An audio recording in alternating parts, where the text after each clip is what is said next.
र साथीहरु मेरो पछाडी यो गैंडा देखिरहनु भएको छ, दुईटा गैंडा, एउटा बच्चा हो भने एउटा माउ। साथीहरु गैंडा दुईटा यता चित्तल दैछ। हेलो साथीहरु नमस्कार। आज हामी नवलपरासी आएको बेलामा आज हामी चितवन राष्ट्रिय निकुञ्ज जंगल सफारी गर्नको लागि हामी तयार भइरहेका छौं र हामीहरु लगभग कतिजना हुने भयो? हामी 7 जना हामी जंगल सफारीको लागि जाने तयारी गर्दैछौं है साथीहरु। र हामी हिँड्दैछौँ है साथीहरु सफारीको लागि। सामान लिएर फस्ला फेरि कतै र त फस्यो थाहा पाइयो भने त ठिकै छ, पाइएन भने फेरि भएर जान्छ। कुनै कुनै ठाउँमा चाहिँ बर्खालाई होइन भुलिहाल्दै चाहिँ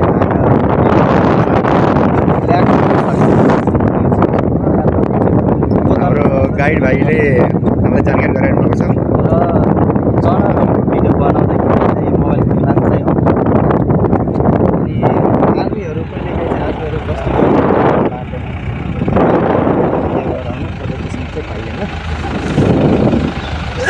अनि हाम्रो लगभग कति घण्टा जति घुमाइन्छ हाम्रो? अब हाम्रो चाहिँ 2 घण्टा मिनिमम हुन्छ। जनावर देखाइमा चाहिँ भर पर्छ। मैले अब जनावर देखेर भने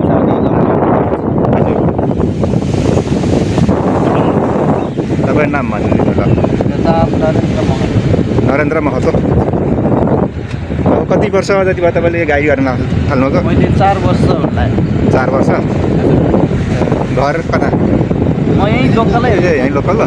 यही नवलपरासी गन्डा मतलब के अरे यो ठाउँ?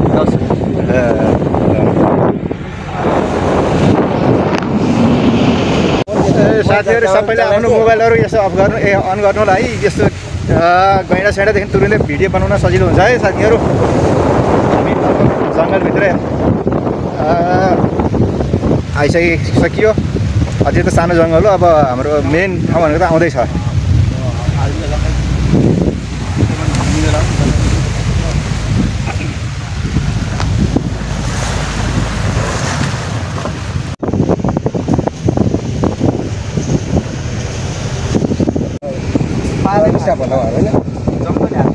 अनि न के गर्न आएको हात्तीले लिएर आउँछ।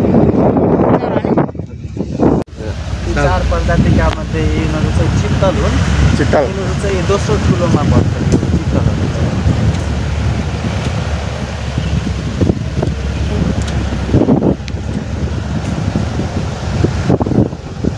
उताबाट किदिनु हुनु पर्यो सबैको आउने गरेर। अब हामी गैंडा भएको ठाउँतिर जाँदैछौँ। त्यहाँ गएर देखिरहेका छौँ है। हेर्नुहोस् है ल हेर्नुहोस् गैंडाहरू।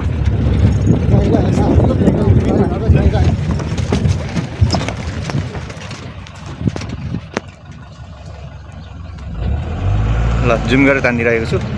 हैन कि मेरोमा त थाल्दैन।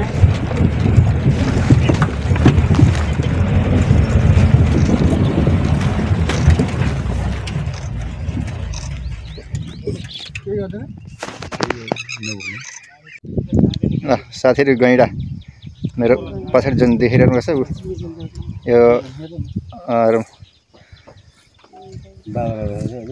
निकुञ्जभित्र चितवन राष्ट्रिय निकुञ्जभित्र हामीले देखिरहेछौँ है। कान र नाक चाहिँ एकदम कान र नाक चाहिँ तगडा हुने।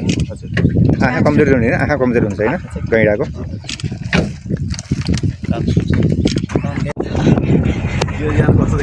ज्यान हल्लाउने गैंडा देखियो नि? गैंडा माथि चढ्न गइएन? चढ्न गइएन माथि? घोडा के अरे हात्ती जस्तो चढ्न गइएन गैंडामा? टाउकै ताकेर गोली चलाएर मारे। गोली लागेर मरे त हात्ती हैन? के अरे हात्ती के? मकुना। कस्तो जनावर मकुना नि? हात्तीको नाम ए मकुना हात्ती। छुट्टै नाम दिएछ त्यो हात्तीहरू। गोविन्दे, रोनाल्डो।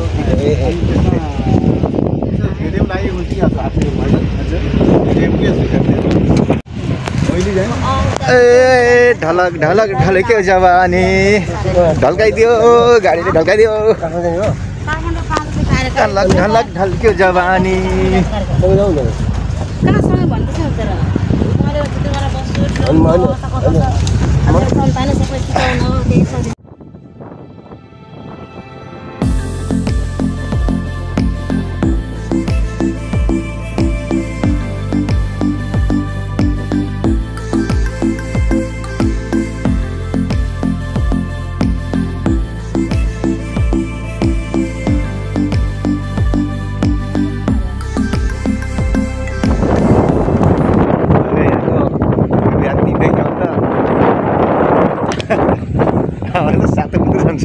कुन हाते दुर्वे त्यसले के गर्छ त्यो त नम्बर 1 डन हो नि त हो अहिले भएन सुन्नु भएन गाइड भाइले आर्मीले ट्र्याक गरेर अनि बल्ल छ भने यो ठाउँमा छ भनिदिन्छ अरे त्यही अनुसार हामी यता यो जङ्गलमा चाहिँ आउँदैन तर यो जङ्गल जाँदा अब उतापट्टि नारायणभन्दा पारिपट्टिको जङ्गलमा आउँछ भन्ने कुरा जानकारी प्राप्त भएको छ बाटोमा रुख ढलेर गाडी ब्याक गर्दै आउनु पर्ने स्थिति भयो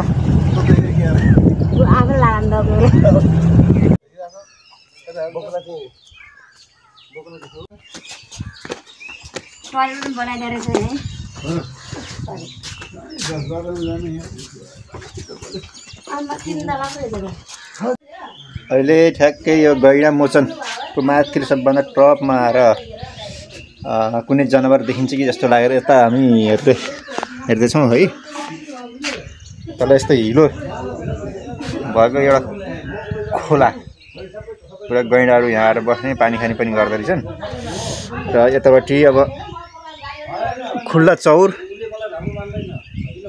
राम्रो सिन छ यो चितवन राष्ट्रिय निकुञ्जभित्र अहिले हामी घुम्न आइरहेका छौँ तर जनावर त यस्तो खासै केही पनि देखेको छैन अघि पहिला अगाडि एउटा गैँडा देखिएको थियो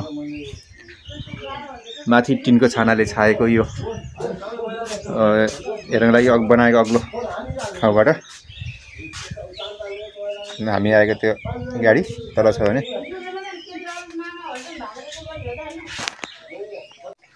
कोही बिस्कुट खाँदै कोक खाँदै कोही पानी खाँदै म त खाँदै बिस्कुट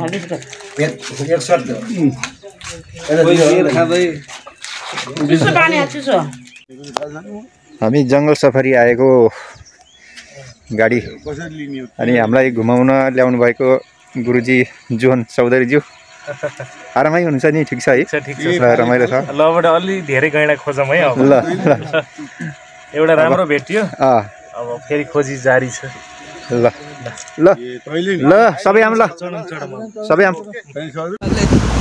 ल साथीहरू यस्तो अप्ठ्यारो बाटोमा आइयो कि अब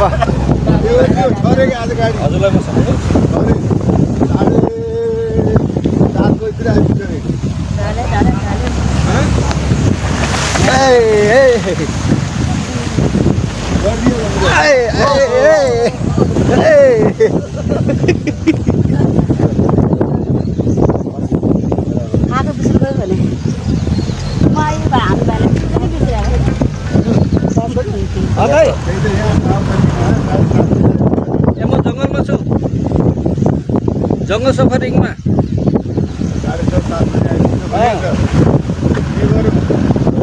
म अहिले जाँदैन दाइ भोलि जान्छु होला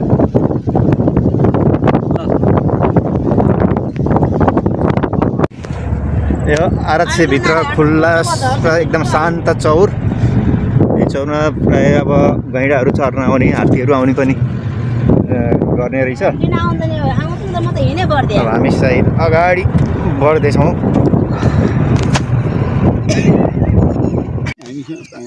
साथै गैँडा दुईटा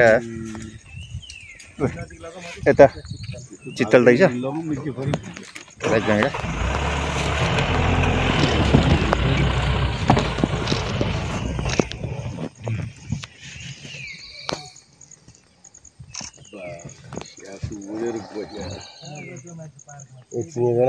नेपालमा त भन्छ र साथीहरू मेरो पछाडि यो गैँडा देखिरहनु भएको छ, दुईटा गैँडा, एउटा बच्चा हो भने एउटा माउ। ल जङ्गलतिर छिरिसक्यो है।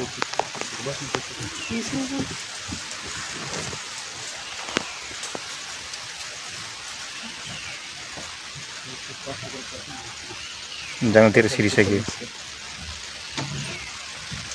नै उहाँले आज राम्रो घुमाउनु हो नि हामीले त ठ्याक्कै नजिकै लगेर सब्जी गराउनु हो नि, धेरै राम्रो, धेरै धन्यवाद। हामी टाढादेखि आएको मान्छेलाई सब्जीहरू खोज्नु पर्छ कि हामीले। यो ठाउँ पहिलोचोटि यो खास यो खोला हो त भला नि यो होइन? नारायण नदी होइन?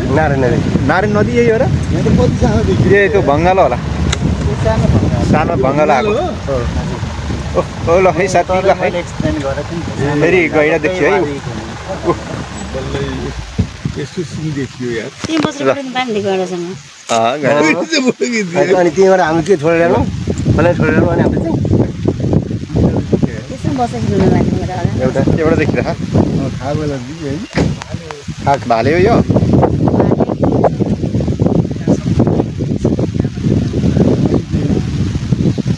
तलबाट किन्न लाग्यो।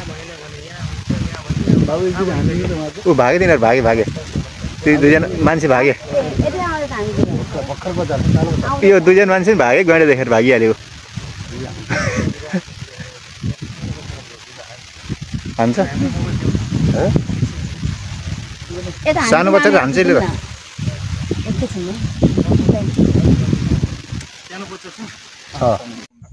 सबै आउँछ ल। टाढा छ गैँडालाई छुट्टै खिच्नुपर्छ। हाम्रो गुरुजीले सबैको भिडियो लिइदिरहनु भएको छ। उता गैँडाको अगाडि बसेर अलि खतरा हिसाबले नै हो। उहाँले हामीलाई 2, 4, 5 वटा गैँडा देखाउनु भयो। बनाउनुहुन्छ नि फिल्म बनाउनु। जनावरको लागि बनाएको घाँसे मैदान होइन? यसरी प्राकृतिक घाँसे मैदानहरू हुनै छ, तर मानव यो एसियाकै सबभन्दा ठुलोमा यो र यो साथीहरू यो एसियाको सबैभन्दा ठुलो मानव निर्मित घाँसे मैदान हाम्रो यो चितवन राष्ट्रिय निकुञ्जभित्र। ल हेर्नु साथीहरू,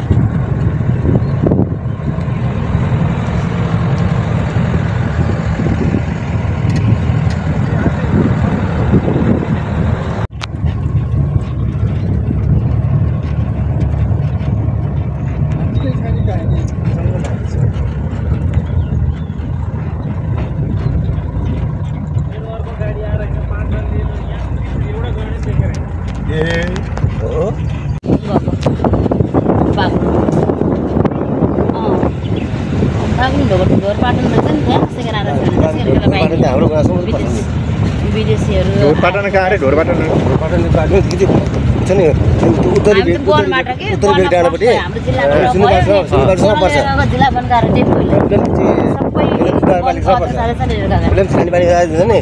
त्यहाँसम्म ढोरपाटन पर्छ। ढोरपाटन सबभन्दा लामो भनेको ढोरपाटन हो।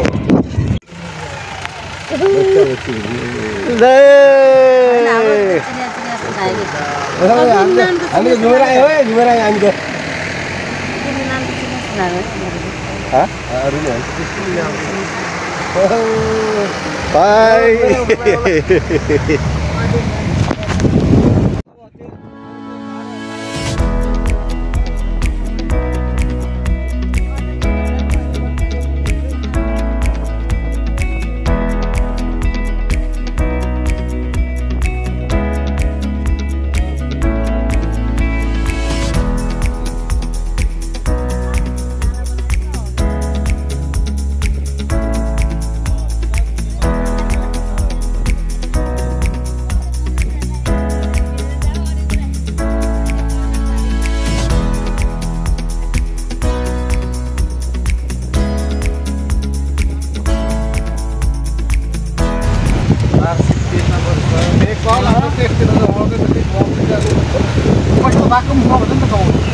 आफ्नो घर बनाएको ट्याक्स दिनुपर्ने।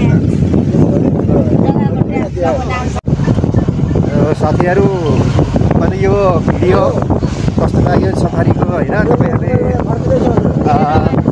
भिडियोलाई लाइक गरिदिनु होला र केही सदस्यहरूको लागि कमेन्ट पनि गरिदिनु होला र यदि तपाईँहरूले मेरो युट्युब च्यानल राजकुमार ब्लग्स सब्सक्राइब गर्नुभएको छैन भने सब्सक्राइब पनि गराइदिनु होला र घन्टी चिन्हको अल नोटिफिकेसन अलमा पनि ट्याक्क टच गरिदिनु होला साथीहरू। हामी अब यो जङ्गल सफारी सकेर हामी फर्किँदै क्रममै छौँ।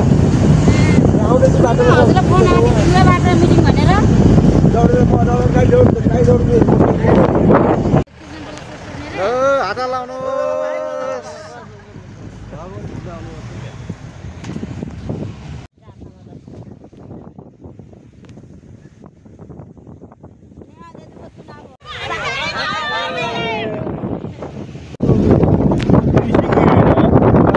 जङ्गल सफारी गरेर हामी अब फर्किसक्यौँ।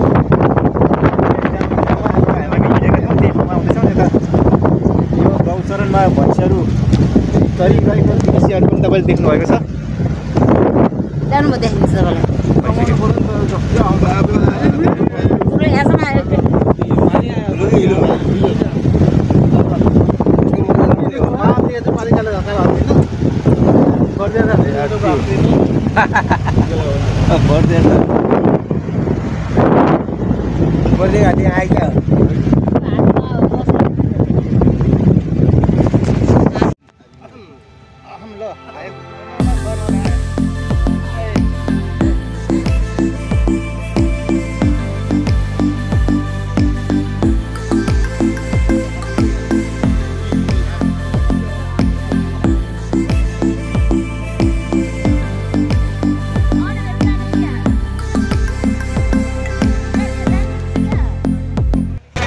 हाम्रो यात्रा सफल सकियो ल खै।